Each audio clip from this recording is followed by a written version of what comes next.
your host, Leana Canilao. Welcome sa episode ng Thrifted at Gimmick kung saan bida ang mga samot-saring negosyo, produkto, pasyalan, kainan, and other exciting events here in Pampanga and the rest of Central Luzon. Let's G mga ka-gimmick!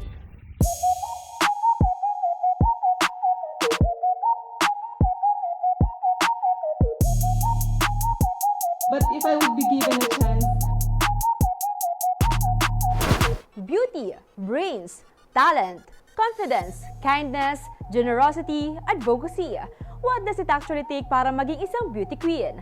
Yan ang ating tutuklasin kasama ng mga bagong reynang nakoronahan sa iba't ibang beauty pageant sa Central Luzon at sa bansa para sa taong ito.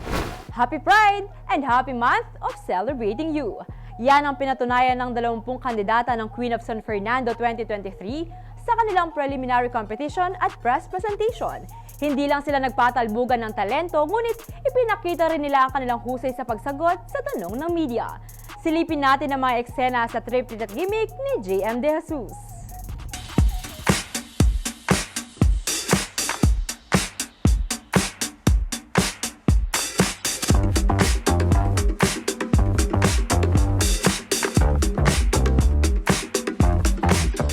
Rampa dito, rampa doon. Hindi nagpahuli ang 20 kandidata ng Queen of San Fernando sa isinagawang preliminary competition at press presentation na ginanap sa isang mall sa Barangay San Agustin tong Miyerkules, May 24. Proud na nagpakilala ang mga kandidata bit-bit ang pangalan ng kanilang mga barangay habang inirampa ang casual attire na gawa ng sikat na Kapampangan designer na si Rich Sabanyan. Kanya-kanyang pasabog din ng mga kandidata sa kanilang ipinakitang talento na talaga naman na masasabing pinagandaan. May umawit, nag-interpretative dance, folk dance at nag-belly dancing. Matapos ang talent portion na isa-isa ring sinagot ng mga kandidato o mga katanungan na ibinato sa kanila ng mga miyembro ng media.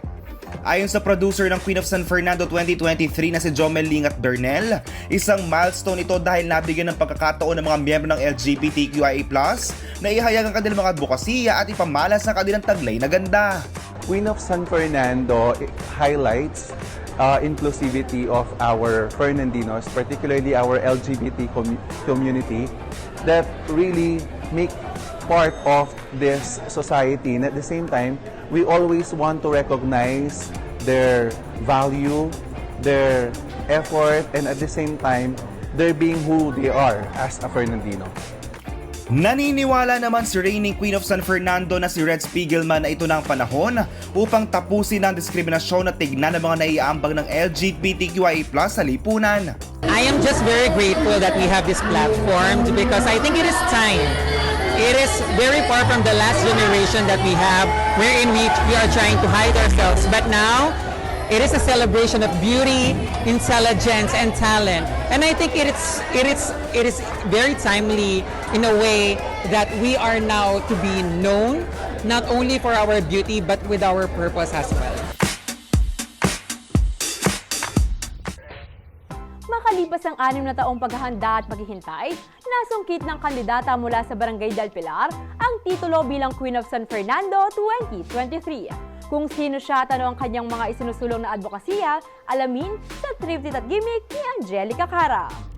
Mula sa 20 kandidata na nagpasiklaban ng ganda, talino at talento, kinoronahan bilang Queen of San Fernando 2023 ang 28-year-old na si CJ Ilustre mula sa Barangay del Pilar nitong May 26. 6 years in the making, ika nga ni CJ, dahil makalipas ang 6 na taon na paghihintay at paghahanda para sa tamang panahon, ay nakuha na niya ang pinaka-inaasam na korona. Naging isang magandang oportunidad din daw ang kanyang pagsali sa beauty pageant dahil nagkakaroon siya ng pagkakataon na maging boses ng LGBTQIA+ community at baliin ang stereotyping, inequality at diskriminasyon sa kanilang hanay. Si CJ ay nagtapos noong 2016 ng kursong Bachelor of Secondary Education major in MAPE sa Don Honorio Ventura State University. Naging isang ganap na guro at nakapagturo ng 3 taon sa isang paaralan sa Clark at Davao at kasalukuyan ay isa siyang freelance hair and makeup artist at fashion designer. Samantala, ibinahagi rin ni CJ ang kanyang mga advokasya na nais isulong sa syudad bilang Queen of San Fernando 2023.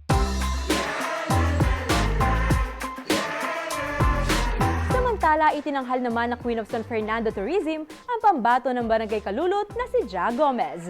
Ang representative naman ng Barangay Juliana na si Jaja Vital ang itinanghal na Queen of San Fernando Charity. Third runner-up si Andrea Manangkil ng San Nicolas at fourth runner-up si Ina Montemayor mula Bulaon. Up next mga kagimik, isa sa mga pinaka-inaabangan sa isang beauty pageant ang national costume na isinusuot ng mga kandidata. Ito kasi ang isa sa mga paraan upang maipakilala ang tradisyon at kultura ng mga lugar na kanilang pinanggagalingan. Kaya naman hindi ito pinalagpas ng dalawa nating kabalin upang maipamalas ang ganda at galing ng mga Kapampangan designers at nag-trending ito kaagad sa social media. Tunghayan natin ang bonggang national costume ng pambato ng Pampanga at Angeles City sa Binibining Pilipinas 2023 sa Triptych at Gimmick ni JM De Jesus. Ipinakita na ng mga kandidata ng Binibining Pilipinas 2023 ang kanilang mga national costume sa social media.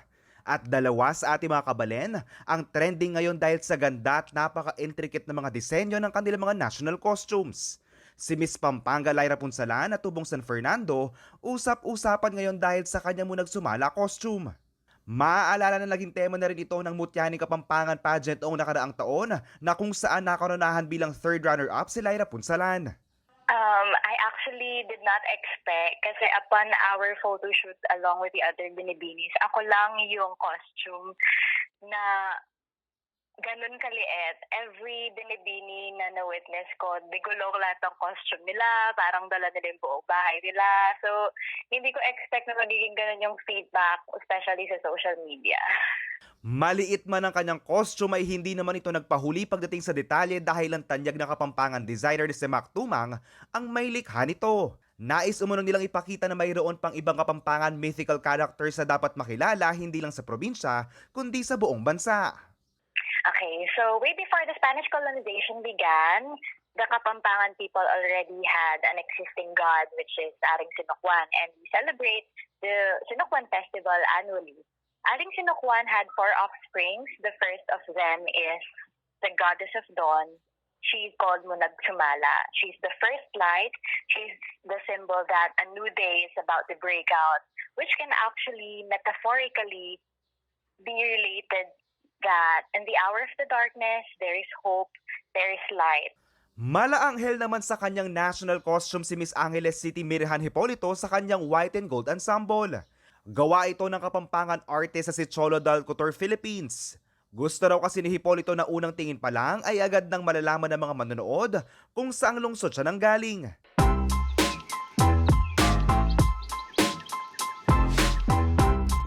Hindi man pinalad makapasok sa top 5 ang mga kandidata ng Pampanga at Angeles, ngunit nasungkit naman ng ating karehiyong binibini mula sa lalawigan ng Bataan ang isa sa pinaglalaban ng corona sa Binibining Pilipinas 2023. Sa isinagawang coronation nitong May 28, pinalad ang pambato ng Bataan na si Ana Valencia Lacreni na tanghalin bilang Binibining Pilipinas Globe 2023. Nakoronahan naman bilang Binibining Pilipinas International 2023 si Angelica Lopez ng Palawan.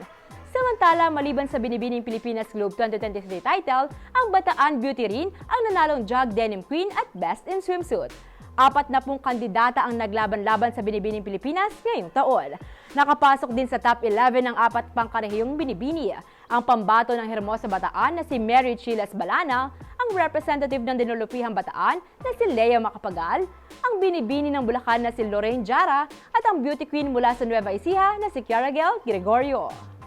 Up next, ganda, talento at dunong ipinamalas ng mga kandidata ng Mutyaning San Fernando 2023. Samahan niyo akong balikan ang kanilang naging journey towards the crown.